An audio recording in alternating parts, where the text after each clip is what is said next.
Hello guys, what's up? My name is Chirag and welcome to Coding with Python Part 3.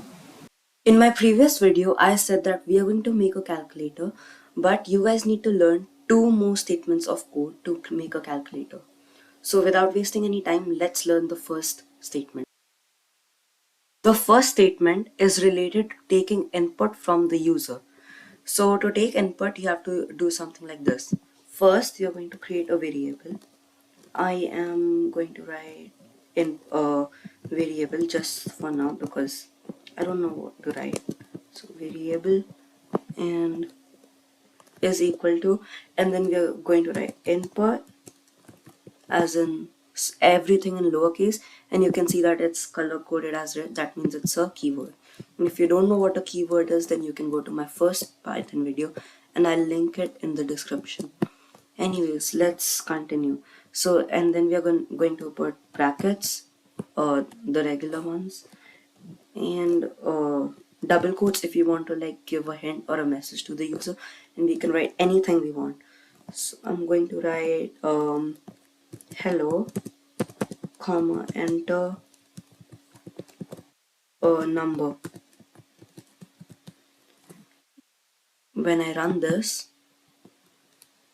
it's not going to say anything like variable is equal.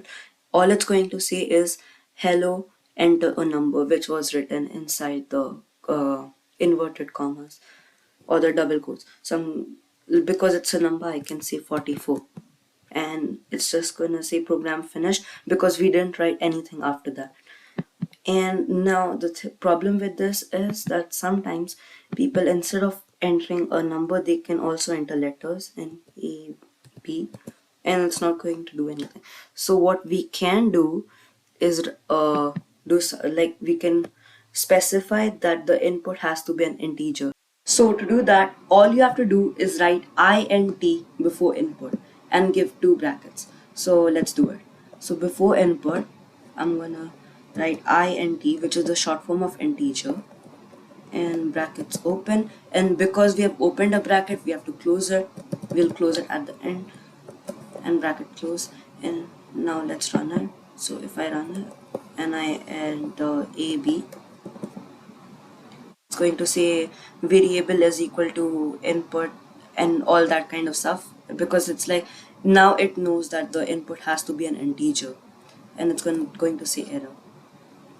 But if I run it and I say 2314, it's not going to say any error or something. It's just going to finish the code because there was no error, we didn't write anything, blah blah blah.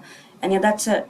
So if you like this video, please smash the like button, subscribe to my channel, and share this video with your friends who are interested in coding.